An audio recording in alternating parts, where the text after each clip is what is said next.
সরে ও সামনে একটা লাঠি অকলায় ম আম ওই হ্যাঁ স্কুল ও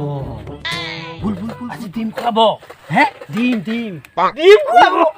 লেবুটা লৈ আইছো কি মই আনিছো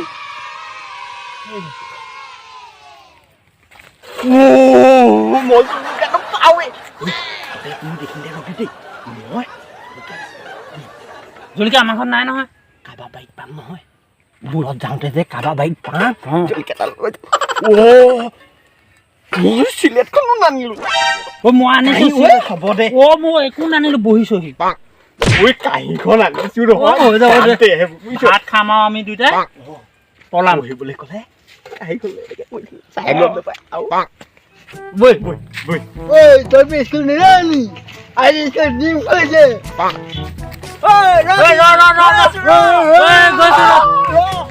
গৈছো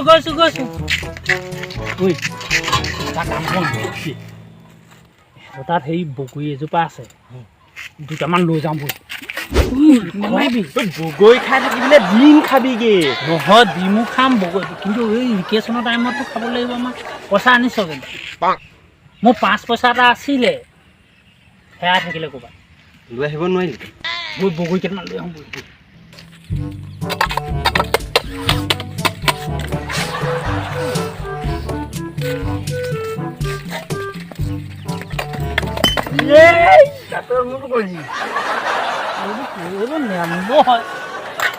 কাহিখনে গিলাচটোৱে কিন্তু আনিবলৈ নাপাহ দেই চব পাহ কাহিখনে গিলাচটোৱে এইটোৱেতো মেইন এইটোৱে মেইন সেইটোতো হয় মইতো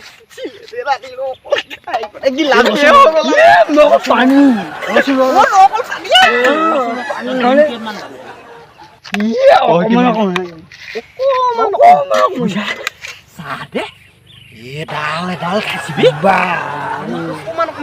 ইমান দিনৰ মূৰত খানা দিছে অকণমান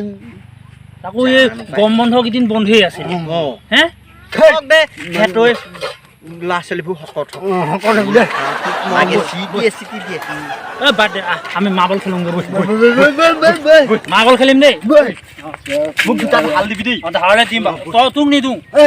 তই নিজৰ আনিবি নাই হ'ব দিম এটা দিম বাৰু দেৰি হ'ল চাহে সোমালে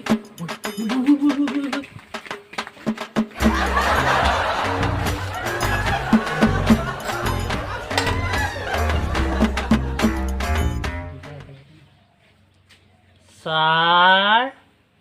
সোমাব পাৰোঁনে তহঁত দুটা ইমান লেট কিয় হ'ল ইংৰাজী কৈছে ছাৰ ছাৰ ময়ো জানো ইংৰাজী ক'ব ছাৰ ৰেইন ইজ কামিং চাওঁ গিলাচটো পৰিলে sir rain is coming umbrella is nothing অ'ত পিছলিং ছাৰ কোনোমতেহে কামিং বা বৰ ধুনীয়া ইংলিছ কৈছ তই বাৰু তই কচোন তোৰ কিয় দেৰি হ'ল চাহ ভেবেলা ঘৰ গৰুজনী জগিলে ঘেঁহু খাবলৈ ৰাখিছিলে চাহ বৰ মজা লাগিলে ক'বলৈ আহিছে চা অকণমান মোলৈ আহি লৈ আহিব নোৱাৰিলে ঐ কিহৰ তহঁতৰ ফিচিঙা ফিচিং কিতাপ উলিয়া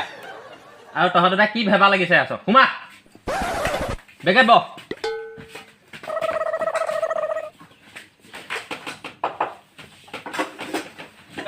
তহঁতি চবেই কিতাপ খুলি আনিলি নাই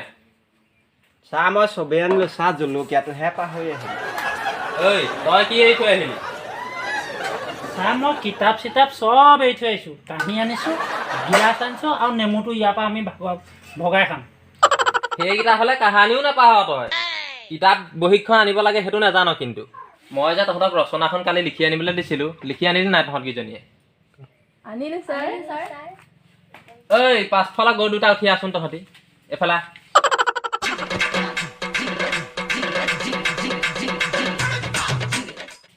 শুনিছ নাই ঐ তোক যে কৈছিলোঁ মই শংকৰদেৱৰ বিষয়ে ৰচনাখন লিখি আনিবলৈ তই লিখি আনিলি নাই উঠ ছাৰ মই জানো মই ছাৰ লিখিছিলোঁ বহীখন থাকি আহিলে মুখস্থ কৰি আনিছোঁ ছাৰ টাইম ক'বলৈ ১৪৪৯ চনত অসমতে কোনোবা এডোখৰ ঠাইত ছাৰ নামটো পাহৰিছোঁ মহাত্মা গান্ধী জন্ম হৈছিল মহাত্মা গান্ধী মাক বাপেক সৰুতে ঢুকুৱাত আইতাক খেৰসূতীয়ে ডাঙৰ দীঘল কৰি লালন পালন কৰিছিলে ছাৰ খেৰসূতী শংকৰদেৱৰ আইতাকহে আছিল হ'ব হ'ব ময়ো জানো এই গৰুটোৱেহে নাজানে খালি তাৰপিছত সেই সময়তে য়াণ্ডবু সন্ধি আহিলে য়াণ্ডবু সন্ধি যুদ্ধ সময়ত ৰাৱণে সীতা কৰি নিছিলে সেইক্ষেত্ৰতে সেই সময়তে মাক খেৰসূতীয়ে মহাত্মা গান্ধীক স্কুলত নাম লগাই দিলে স্কুলত নাম লগাই মহাত্মা গান্ধীয়ে যেতিয়া ডাঙৰ দীঘল হ'ল ডাঙৰ হৈ যেতিয়া মানে ছাৰ আমাৰ নিচিনা হ'ল আৰু সেই সময়তে ভাৰত আন্দোলন হ'ল হ'ব পাই হ'ব হ'ব হ'ব তই বচোন ব অসম আন্দোলন হ'ল গাঁও আন্দোলন হ'ল তেতিয়া এটা খাৰ গৰুৱে আহি মহাত্মা গান্ধীক বগৰাই দিছিলে ছাৰ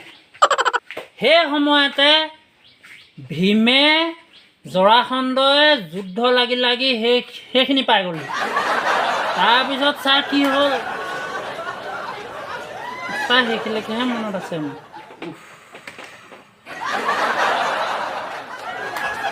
পাই যিটো গৰুৱে খুন্দিয়াইছিলে সেই গৰুটোৱে তই আছিলি ছাৰ সেইটো গৰু মই নহয় সেইটো ব্ৰিটিছেহে আনিছিলে আৰু ছাৰ গৰু কথা নক'ব দেই গৰুৰ কাৰণে আমাৰ ঘৰত সদায় কাজিয়া ছাৰ ময়ে উলিয়াব লাগে ছাৰ ঐ তই কাইলৈৰ পৰা স্কুল আহিব নালাগে গৰুবিলাক তই উলিয়াই ফুৰিবিগৈ গৈ পাৰিলে আমাৰ কেইজনী তই উলিয়াবিগৈ চালা ইনচাল কৰিলে নিবে হ'ব হ'ব তহঁতি যাগে যা আজিলৈ আৰু পঢ়ি ফালিবি তহঁতি